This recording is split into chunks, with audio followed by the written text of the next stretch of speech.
और माफ करना मेरे पागल, ये बात कोई बोले क्षमा करना, हमें तो होश नहीं, हम अपनी बुद्धि से बोल भी नहीं रहे, बोलने वाला बोल रहा है मेरे पागल माफ करना। कथाओं से कल्याण नहीं होना है, कथा को जीवन में उतारने से कल्याण होना है।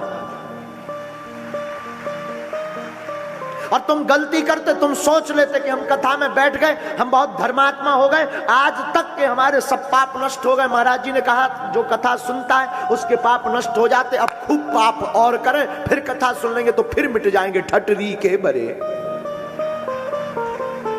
ये भूल है, ये तेरा भ्रम है, और यही भ्रम तुझे भगवान से दूर भी कर देता।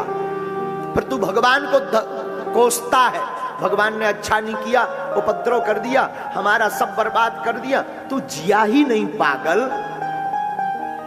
तू अब तक जिया भी ऊपर की जिंदगी जिया।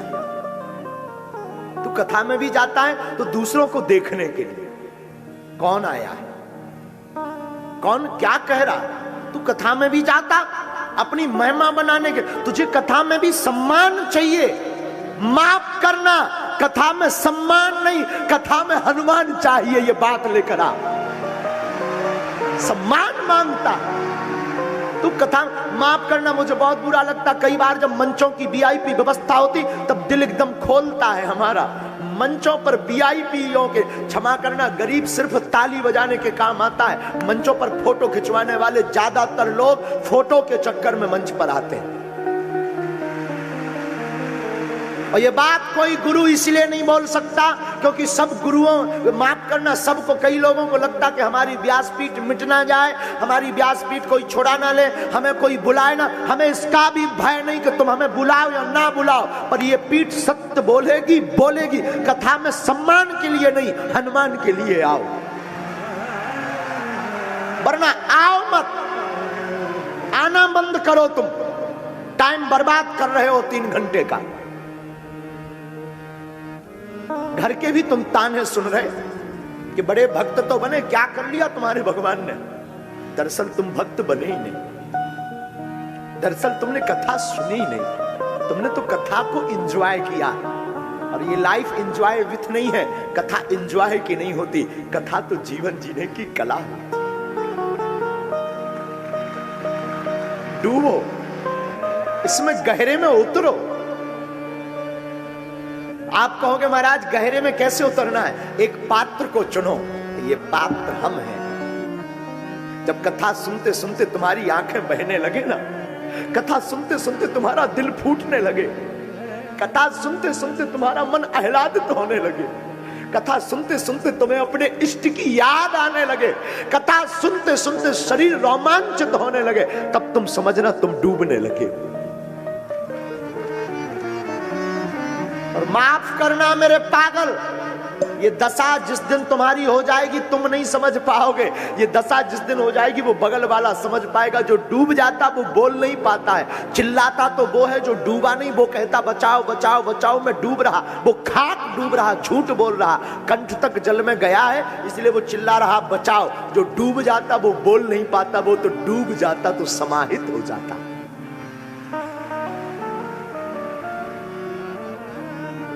स्वामी जी कहते स्वांता सुखाए। दुनिया क्या कहेंगे लोग, ये छोड़ो साहब, दुनिया क्या कहेंगे। दुनिया सगे बाप की नहीं हुई, ये दुनिया तो बोलती ही है। तुम भक्त बनोगे तो दुनिया बोलेगी बड़ी पुजारन बनी, बड़ा पुजारी बना, बड़ा महात्मा बना, बड़ा धर्मात्मा बना। हम देखते तेरा भगवान क्या करेगा। और नहीं करोगे तो दुनिया बोलेगी बड़ा नास्तिक है, भगवान विरोधी है, सनातन विरोधी है, भगवान विरोधी है। तुझे सुनना दोनों तरफ से। और याद रखना ये दुनिया वाले जब तक तुम मरघट पर नहीं पहुंच गए तब तक ये दुनिया बोलेगी। किसी गांव में एक पिता और पुत्र पुराने जमाने में गधा लेकर जा रहे थे, गधा पैदल, गधा साथ में था। एक गांव से गुजरे तो गांव के लोगों ने कहा बताओ ये कितने मूर्ख हैं, दोनों साथ में गधा लिए हैं और पैदल जा रहे। फिर क्या, पिता ने पुत्र से कहा, बेटा लोग अपन को मूर्ख कह रहे हैं, हमें गधा पर बैठना चाहिए। दोनों गधा पर बैठकर चल दिए। थोड़ा दूर चले तो फिर कुछ लोग मिले, और लोग मिले तो फिर लोगों ने कहना शुरू किया, बताओ दीनता का तो जमाना नहीं रहा, कैसा समय आ गया, बेचारा कमजोर गधा दो दो बैठे। बाप ने कहा, बेटा अब भी बेइज्जती हो रही है, एक काम कर, तू बैठा रहे, मैं पिता हूं, मैं पैदल चलता हूं। आगे निकले तो कुछ युवान खड़े थे, जवान बच्चे, वो आपस में चर्चा करने लगे, घोर कलयुग आ गया, बाप बूढ़ा है, उसको पैदल चला रहा, सांड जैसा बेटा गधे पे बैठा है। बेटा ने कहा, पिताजी तुमने तो हमारी बेइज्जती करवा दी, क्या करूं बेटा? पिताजी एक काम करो, तुम गधे पे बैठो, मैं पैदल चलता हूं। अब बाप को बैठा दिया, छोटा सा बच्चा 16 साल का पैदल चलने लगा। फिर लोग मिले, बूढ़े लोग, तो वो फिर बोले, बताओ तो इस बूढ़ा को बुढ़ापा आ गया, मरने को आ गया, इसको शर्म नहीं है, कोमल सा सुकुमार सा बच्चा को पैदल चला रहा, खुद सांड जैसा गधे पे बैठा है। अब तो दिमाग खराब हो गया दोनों का। पिताजी बोले, बेटा अब क्या करूं? बेटा बोले, पिताजी आप बताओ, अब तो एक ही उपाय बचा है कि गधा को ही ऊपर उठाओ। और देखो तमाशा, ये माने भी नहीं, ये भी तुम्हारे जैसे बदमाश लोग थे, ये नहीं माने। इन्होंने एक रस्सी ली, एक लकड़ी ली, गधा को उल्टा करके बांधा, और गधा को लकड़ी में बांध के एक लकड़ी का सिरा बाप ने कंधे पे रखा और दूसरा सिरा बेटे ने रखा, और गधा को टांगे ले जा रहे। और फिर लोग मिले, लोग हंसते हुए बोले, बताओ आज तक गधा के ऊपर लोग बैठे बहुत देखे थे, पहली बार लोगों के ऊपर गधा को बैठते देखा है।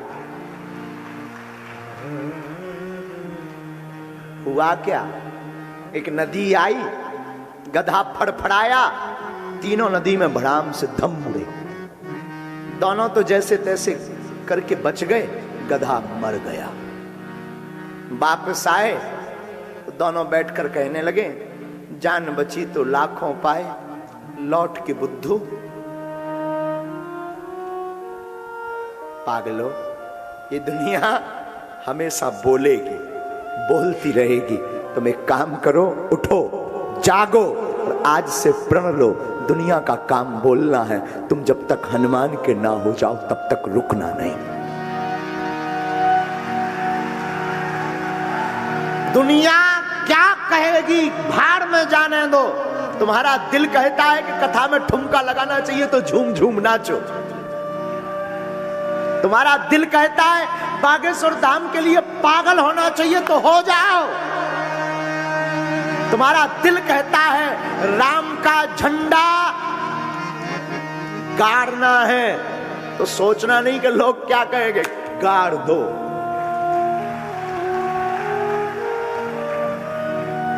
दुनिया को छोड़ो साहब, दुनिया बोलेगी तुम नहीं कथा में आओगे तो तुम्हें नास्तिक बोलेगी, तुम आओगे तो तुम्हें पुजारी पुजारन बोलेगी।